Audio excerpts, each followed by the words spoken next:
he took great pride in excelling as a Jew in the midst of this anti-Semitic furor. He did, in fact, once say that he felt every home run he hit in 1938 was a home run against Hitler.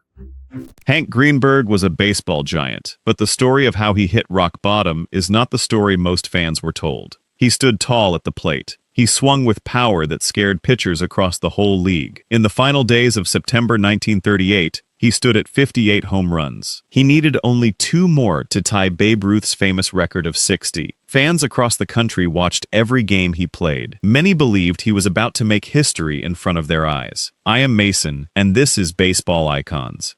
But something strange happened. Greenberg stopped hitting home runs. He played 5 more games and did not hit a single one. For decades, people said they knew exactly why. They said opposing pitchers refused to give a Jewish player a fair chance at Ruth's record. It sounded like proof of hatred at the highest level of baseball. It became one of the most famous stories in the entire sport. As we pull apart this story, use YouTube's hype feature and give this video some hype. It helps more fans discover the truth behind legends like Greenberg. There is only one problem with the popular story. Greenberg himself called it pure baloney. He never believed pitchers teamed up against him on purpose. The real evidence tells a far more complicated tale, one full of exhaustion, tired arms, and one very wild team from St. Louis. To understand how a legend grew so much bigger than the truth, we need to go back to the very beginning, back to a shy and awkward boy who nobody expected to become a hero at all. He was born Hyman Benjamin Greenberg on the first day of January in the year 1911. His parents were Romanian Jewish immigrants named David Greenberg and Sarah Schwartz. When a city clerk sat down to fill out his birth certificate, he did not recognize the name Hyman. He simply wrote down Henry instead, without asking anyone. That is how a future baseball legend got his famous name by pure accident. Young Henry had an older brother named Ben, an older sister named Lillian, and a younger brother named Joe. The family grew up in Lower Manhattan, in cramped and low-cost housing near busy streets. Jewish children in that neighborhood were often chased and beaten by local gangs simply for who they were. It was not a safe or gentle childhood by any measure. When Henry was 7 years old, his family moved to Crotona Park in the Bronx. It was a mostly Jewish, middle-class area, and it felt far safer than the streets he had known before. But safety outside his front door did not fix the quiet struggles happening inside young Henry's mind. He suffered from a severe case of acne through much of his adolescence, and it left him feeling self-conscious. He also grew at an incredibly fast pace during those same years. By the age of 13, he already stood 6 feet 3 inches tall, far taller than almost every boy his own age. His body kept changing before he could ever learn to control it properly. He was awkward on his feet. He was slow compared with other athletes. His reflexes were poor, and on top of all that, he was deeply shy around other people. Many who knew him as a boy never imagined he would grow into a great athlete of any kind. Nothing about his early years suggested a natural gift for sport of any kind at all. What made him different from other boys was simple, steady effort. He practiced again and again, long after his friends had already gone home for supper. He pushed through embarrassment and used hard, repeated work to build the body that his instincts alone would never have given him for free. At James Monroe High School, all of that quiet practice slowly began to show real results. He became a genuinely strong athlete in track and field, in soccer, in football, and in basketball as well. His success on the basketball court earned him a scholarship offer from New York University. Even with that offer in hand, baseball remained his true and lasting love above every other sport. In September of 1929, the Detroit Tigers offered him a professional contract to play the game he loved most. He had already turned down an earlier offer from the New York Yankees, his own hometown team, because the great Lou Gehrig held first base there and blocked any realistic path forward for a young player. Detroit gave him the real chance that New York could not. In the end, it was not raw talent alone that carried him there. It was years of quiet, repeated work by a boy who once seemed unlikely to succeed at sport at all. Greenberg began his professional career in 1930 with the Raleigh Capitals, playing Class C minor league baseball far from home. Many of his new teammates came from small southern towns, and their lives had looked nothing like his own. Some of them had never knowingly met a single Jewish person before meeting Greenberg in the locker room. One teammate, a player named JoJo White, later admitted that he had been raised to believe Jewish people had horns hidden somewhere on their heads. When he finally met Greenberg in person, he was genuinely shocked to see an ordinary young man standing in front of him instead. That kind of casual ignorance followed Greenberg closely as he slowly rose through the professional ranks toward the major leagues. Once he reached the major leagues, the abuse he faced grew louder, crueler, and far more constant. Opposing players shouted slurs at him from their own dugouts during games. Fans sitting in the stands hurled cruel insults at him, game after game, season after season. Even some of his own Detroit teammates used anti-Jewish language directly against him in the clubhouse, which made the abuse feel even harder to escape. He could not simply walk away from it at the end of a road trip, because the same voices often waited for him back home too. There was no season off from it, and no city that felt fully safe. Greenberg rarely spoke publicly about how much any single comment hurt him personally. He treated the abuse almost like bad weather on a road trip, something unpleasant that he simply had to play through, rather than something he could ever really control or stop. This was not a rumor whispered quietly, and it was not a single bad night that Greenberg simply had to forget. It was a daily part of his working life as a young professional ballplayer trying to earn his place. Greenberg later said that hatred, in a strange way, pushed him to play even harder than before. He believed that the very best answer to cruel words was a well-hit baseball sailing over the fence. Every home run he hit felt like a small personal act of defiance against everyone who wanted him to fail and disappear. That defiance became part of how fans understood him, long before it became part of any larger legend. It would be easy, looking back, to imagine every bad break in Greenberg's long career as part of one giant plan working against him from the shadows. That is the version his growing legend often chose to tell, again and again, until it hardened into accepted fact. But the full weight of the evidence simply does not support the idea of a single, organized campaign standing behind every setback he ever faced on the field. The prejudice around him was absolutely real, and it was widespread across the league, yet it was rarely coordinated in any formal or planned way. A cruel remark from one bench, or one angry fan, was not proof that every team, every umpire, and every league office secretly agreed on a shared plan. Treating every disappointment as evidence of a plot can end up hiding the true, ordinary shape of prejudice, which usually showed up in scattered, personal moments rather than in one tidy conspiracy. Greenberg himself was, first and foremost, a fierce competitor who wanted to win baseball games. He became a symbol of Jewish pride second, even though popular history often flips that natural order around without thinking twice. As his fame grew larger year by year, so did his symbolic weight in the eyes of the public. Fans and sports writers slowly began to see him as something bigger than an ordinary man playing a game. He became a stand-in for an entire community during a genuinely dangerous era in world history. That heavy symbolic role sometimes outgrew the private, striving athlete who existed quietly underneath it. A young man simply trying to hit a baseball as far as he possibly could, one game at a time, like anyone else on the roster. By September of 1934, the Detroit Tigers stood at the front of an unusually tight pennant race. The team had not won a championship since 1909, an agonizing quarter-century drought for its loyal and increasingly restless fans. Every game in September felt heavier than usual, and local newspapers tracked the standings closely day by day. That very same month brought two of the holiest days on the Jewish calendar, Rosh Hashanah and Yom Kippur, directly into the tense middle of that pennant chase. Some fans complained loudly and openly about the timing. They pointed out that the holy days returned every single year without fail, while a genuine Detroit pennant felt impossibly rare by comparison. Letters poured into local papers, some supportive and some harsh, debating what Greenberg should do. Greenberg suddenly faced a deeply personal and painfully public decision that no other player on his team ever had to make, one that reporters would ask him about for the rest of his life. He talked things over carefully with his own father and with a respected local rabbi before deciding exactly what to do. Neither man told him exactly what to choose, and the decision ultimately remained his alone to make. On Rosh Hashanah itself, he chose to take the field and play. He rewarded that choice almost immediately with 2 home runs, helping Detroit defeat Boston by a score of 2-1, and the crowd cheered him as though the decision had already been settled for good. On Yom Kippur, the single holiest day of the entire Jewish year, he firmly refused to take the field at all. Instead, he spent that whole day praying quietly at Congregation Shaarei Zedek in Detroit. When he walked through the doors, the entire congregation rose together and gave him a long, warm standing ovation, a moment many in attendance remembered for the rest of their lives. Without their biggest star in the lineup that day, Detroit lost to the New York Yankees by a score of 5-2. Even so, Greenberg earned deep and lasting national respect for standing firmly by his personal choice. The poet Edgar Guest even wrote a widely read poem about that decision, praising Greenberg's quiet loyalty to his own faith and heritage, and newspapers across the country reprinted it for years afterward. Over the years that followed, that single dramatic day slowly became the foundation of a much bigger myth, the comforting idea that Greenberg was a deeply devoted and traditionally religious man at heart. The real truth was far more complicated than that simple story. Greenberg himself later said that his Jewish identity felt to him like an accident of birth rather than a daily, disciplined religious practice he followed closely. He was not a man who kept strict religious rules in his everyday private life away from the public eye. His decision to sit out on Yom Kippur that year was less about deep personal devotion and far more about his growing role as a public symbol for Jewish Americans everywhere, at a moment when anti-Jewish hatred was rising sharply both across America and overseas in Nazi Germany. His brave choice was still deeply meaningful in its own right. It simply was not solid proof of the quiet, devout private life that later popular stories liked to imagine for him. Through the middle years of the 1930s, Greenberg steadily became one of the most feared power hitters anywhere in baseball, yet painful injuries and hard timing kept interrupting his steady rise toward greatness. In Game 2 of the 1935 World Series, he badly injured his wrist during a routine defensive play and missed the remainder of the entire series. Detroit still went on to win its first championship in franchise history that year, even without their biggest star available for the final and most important games. Watching from the sidelines while his team celebrated was not the ending he had imagined for himself that autumn. In April of 1936, disaster struck the very same wrist a second time. He re-injured it violently during a hard collision at first base with Jake Powell of the Washington Senators, and the injury limited him to just 12 games across an entire lost season. Doctors could not promise that the wrist would ever fully return to its old strength, and for a while his career hung in real doubt. It would have been easy for a lesser or more discouraged player to quietly fade away after 2 straight years of painful setbacks like that. Instead, Greenberg came roaring back in 1937, stronger and more confident than ever before in his career, and he later called it his finest season as a player. He batted a remarkable .337, blasted 40 home runs over the fences, and drove in an astonishing 184 runs across the full season. He fell just one single run batted in short of Lou Gehrig's standing American League record for that category, a margin so thin that fans debated it for years afterward. That same historic season, he also became the very first player ever to hit a home run into the deep center field bleachers at Yankee Stadium, a mark of true power that few hitters could match. 3 years later, in 1940, Detroit's management asked him to leave his familiar position at first base entirely and move out to left field, making room for a young power hitter named Rudy York, who genuinely could not play anywhere else on the diamond. Many other established stars would have flatly resisted a difficult request like that one, especially a proven veteran with nothing much left to prove at his old position. Greenberg calmly accepted the change and worked with relentless discipline to learn a brand new defensive position from scratch, spending long hours chasing fly balls before games while younger teammates rested. That same season, playing an unfamiliar position under real pressure, Greenberg still batted .340, hit 41 home runs, and drove in 150 runs, all while adjusting to strange and unfamiliar ground out in the outfield grass. He won his second Most Valuable Player award that year, becoming the very first player in Major League history to win that honor at 2 completely different positions on the field. Close losses, painful physical injuries, and difficult team decisions all quietly shaped these turbulent years of his career from the inside. Some of what later felt, in hindsight, like organized persecution was really the ordinary, painful cost of playing a brutally demanding sport at the very highest level, mixed together with real and lasting prejudice that never fully disappeared from the stands or the clubhouse. Nothing in Greenberg's long and eventful career grew into a bigger legend than the unforgettable summer of 1938. Babe Ruth's single-season home run record stood firmly at 60, a number many baseball experts believed would never be touched again by any living player. By late September, Greenberg had reached 58 home runs with only 5 games remaining on the entire schedule. He did not hit a single one more. He finished that remarkable season tied with Jimmy Fox for the most home runs ever hit by anyone besides Ruth up to that point in baseball history. The tense political backdrop of that summer made every single swing feel bigger than baseball itself to millions of watching fans. Adolf Hitler's power in Germany was growing month by month, and for many Jewish fans across America, each Greenberg home run seemed to carry extra emotional weight. Greenberg's own son later said that his father felt as though he was hitting home runs directly against Hitler himself with every mighty swing of his bat. The most famous explanation offered for his sudden home run drought quickly hardened into a full-blown conspiracy theory. Teammate Billy Rogel and several sports writers of the era claimed that American League pitchers had quietly agreed among themselves to walk Greenberg on purpose rather than let a Jewish player break Ruth's cherished and beloved record. Supporters of that theory often pointed to real, specific numbers as their proof. Greenberg walked 119 times across that entire season. During one particular 8-game stretch in early September, he walked 11 separate times without hitting a single home run in between. On the surface, those numbers looked genuinely suspicious to fans who were desperate for a simple explanation.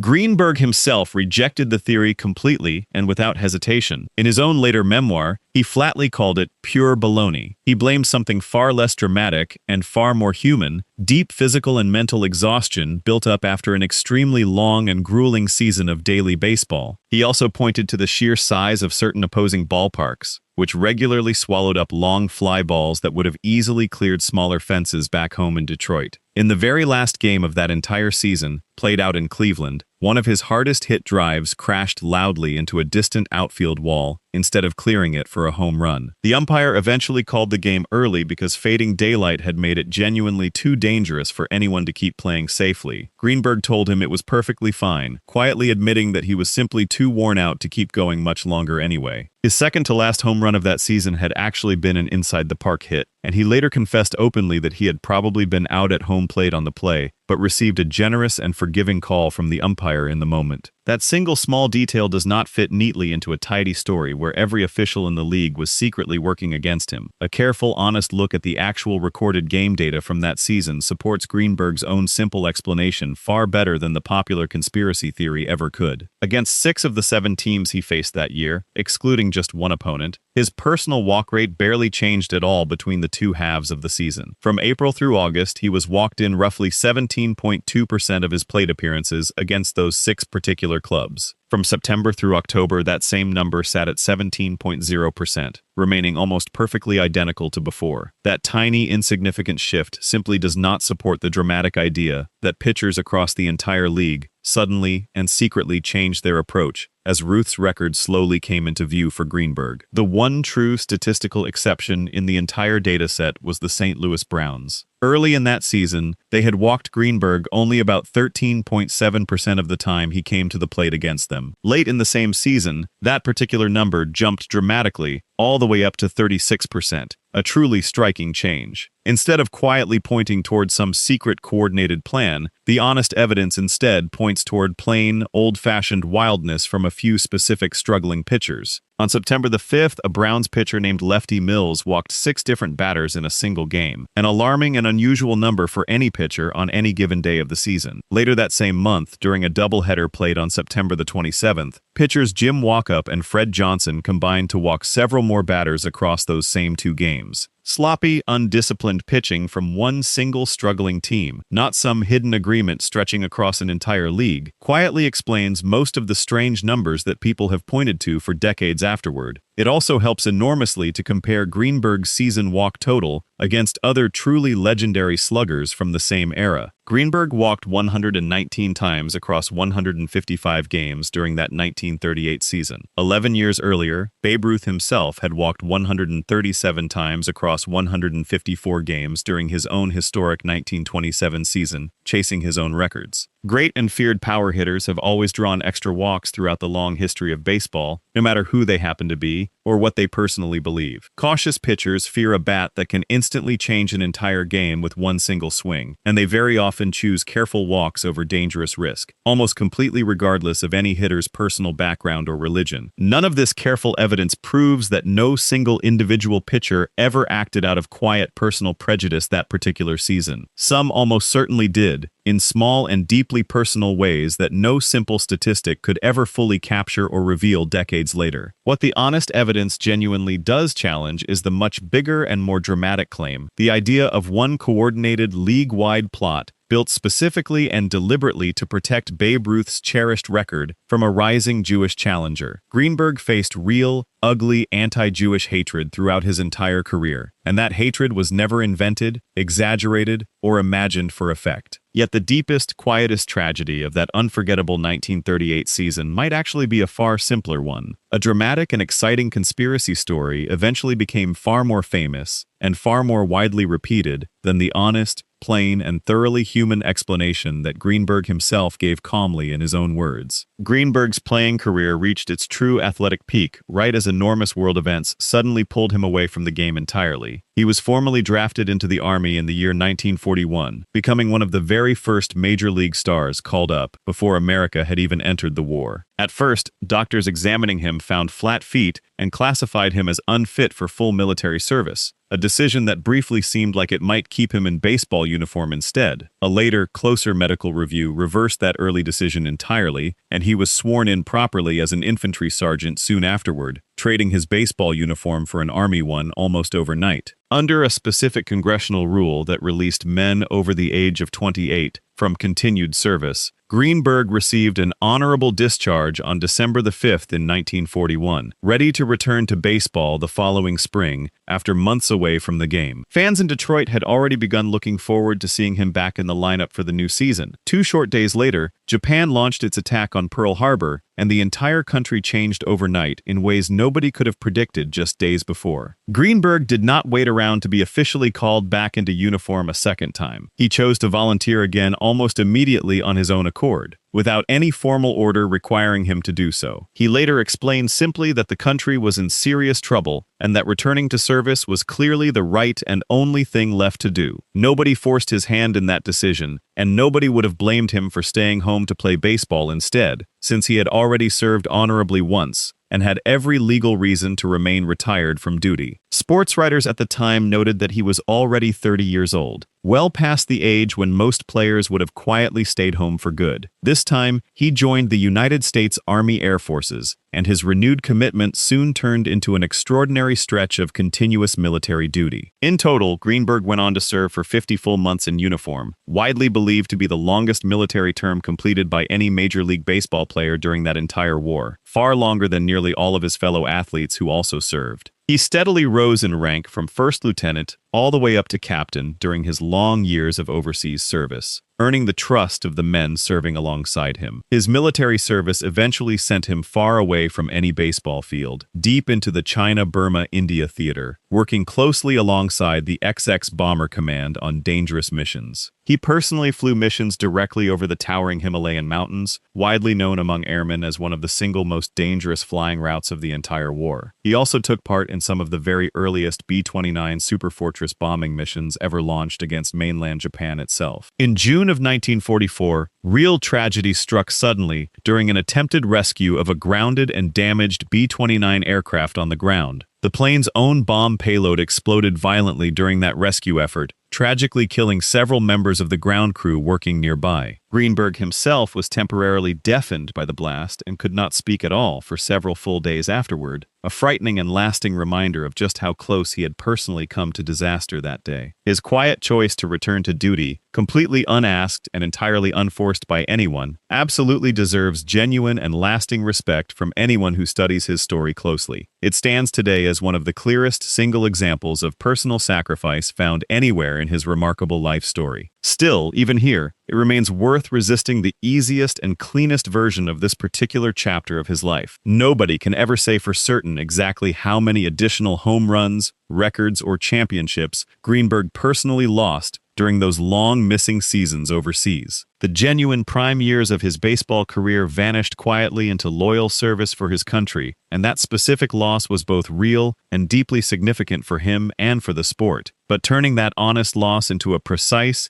invented list of stolen personal achievements would only end up replacing one comforting myth with a slightly different one. What we actually know for certain about his service is already impressive enough on its own, without adding invented numbers that nobody could ever truly prove either way. Greenberg finally left active military service in the middle of June 1945, after years spent almost entirely away from the sport he loved. He rejoined the Detroit Tigers on July the 1st that same summer, having played in only one single exhibition game during his long years away from organized baseball. He trained with such fierce intensity to get ready in time that he actually blistered the raw skin on his own hitting hand. In his very first game back in a Tigers uniform, he went hitless through his first 3 trips to the plate in front of an anxious home crowd. Then, in his final at-bat of that very same emotional game, he hit a dramatic home run in front of a packed stadium full of fans who had waited years just to see him return safely home. Over the remainder of that unforgettable season, Greenberg appeared in 78 total games for Detroit. He batted a strong .311, hit 13 home runs, and drove in 60 runs. Genuinely remarkable numbers for a man who had barely played organized baseball in nearly 4 full years. Teammates later said his timing looked sharp again far sooner than anyone had expected, given how long he had been away from the game. Detroit's final regular season game that year came against the St. Louis Browns, with the entire American League pennant hanging directly in the balance for both teams, and both dugouts felt the tension building with every pitch. In the bottom of the 9th inning, with rain falling steadily on the field, Greenberg stepped calmly to the plate and delivered a dramatic grand slam that instantly won the game and secured the pennant for his team. That same historic afternoon also marked the final major league appearance of Pete Gray, the Browns' remarkable one-armed outfielder. Even in that shining, triumphant moment, Greenberg later recalled clearly hearing another cruel anti-Jewish insult muttered at him as he calmly rounded the bases afterward, a painful reminder that ugly hatred had not simply disappeared just because the long war had finally ended. Detroit went on from there to defeat the Chicago Cubs decisively in the World Series that immediately followed that dramatic pennant race. None of this fits neatly into the simple picture of an innocent man unfairly punished over a single old photograph. Money, personal pride, advancing age, and genuine ambition for a front office career were all central, human parts of the real story, and none of that fact makes his original salary request wrong or unreasonable in any way. It simply shows clearly that ordinary business decisions, not personal betrayal, truly drove that whole particular decision. That same eventful 1947 season also brought one of the most quietly meaningful moments of Greenberg's entire career, far away from any home run chase or salary dispute. Jackie Robinson was playing his very first season in the major leagues that same year, boldly breaking baseball's long-standing color line while enduring open hatred that in many painful ways matched or even exceeded what Greenberg himself had once personally faced. Robinson faced constant threats and cruelty simply for taking the field each day, and few veteran players on opposing teams offered him any warmth at all that season. During a tense game in May, Greenberg and Robinson collided hard together at first base during ordinary game action. Greenberg immediately reached down, helped Robinson calmly back onto his feet, and quietly offered him a few genuine words of encouragement. Robinson later publicly praised Greenberg's obvious personal class in that difficult moment, and Greenberg reportedly told his own son years afterward that he never fully understood just how bad prejudice could truly get until he personally watched what Robinson endured that entire season. After finally retiring as an active player, Greenberg moved directly into the front office of the Cleveland Indians, eventually serving as the team's general manager from 1950 all the way through 1957. Critics at the time openly complained that he deliberately fielded too many black players on his roster, a complaint rooted entirely in prejudice rather than fairness. Greenberg clearly remembered his own painful personal experiences being quietly turned away from certain hotels simply because he was Jewish, and he firmly refused to let his own team stay anywhere that denied ordinary rooms to their black players on the road. He was formally inducted into the Baseball Hall of Fame in 1956, permanently cementing his rightful place among the greatest players the entire sport had ever produced. Late in his life, he reflected honestly and openly on his own complicated identity. He admitted plainly that he had once resented being singled out simply as a Jewish ball player, feeling boxed in by that single label. As the years slowly passed, that early feeling changed completely inside him, and he eventually came to want to be remembered as both a truly great ball player, and even more importantly to him, as a great Jewish ball player as well. None of this personal history means that every single legend told about Greenberg over the decades deserves to be believed entirely without question. A man can perform genuinely admirable acts, stand up firmly for what is right when it truly matters, and still find himself surrounded by popular stories that grew far beyond the honest, plain facts of his actual life. Supporting Jackie Robinson in that difficult moment does not erase or excuse the exaggerations quietly built into other parts of his wider public story, and questioning those specific exaggerations does not diminish or reduce the real courage he clearly showed when it truly mattered most. Both of these separate things can remain completely true about the very same man at exactly the same time, without one canceling out the other. The real Hank Greenberg turns out to be far more powerful, in the end, than the polished legend fans were quietly handed for decades. He began life as an insecure, awkward boy who slowly built himself into a genuine champion through sheer, repeated effort, not through any natural gift handed to him for free. He endured real, ugly hatred throughout his long career, hatred that never fully disappeared even after his greatest personal triumphs on the field. He personally rejected one of the most famous conspiracy theories ever built around his own name, choosing plain honesty over an easier, more flattering story that others wanted to tell instead. He lost prime years of his career to serious injuries and to years of honorable military service that nobody actually forced him to volunteer for. He could be proud, demanding, and deeply ambitious about both his own career and his own personal worth. He could also show remarkable courage and simple kindness, most clearly seen in the way he quietly treated Jackie Robinson during one of the hardest seasons in the entire history of baseball. The real lie was never that Hank Greenberg truly mattered. He clearly did, in every way that counts. The real lie was the comforting idea that his importance somehow depended on turning him into someone perfectly flawless, someone who never wanted more money, never made a single selfish choice, and never lost one battle without a hidden conspiracy standing quietly behind it. Strip away that shiny, polished myth, and what remains underneath is something even better. A proud, complicated, hard-working man who honestly earned every single bit of respect that history has since given him.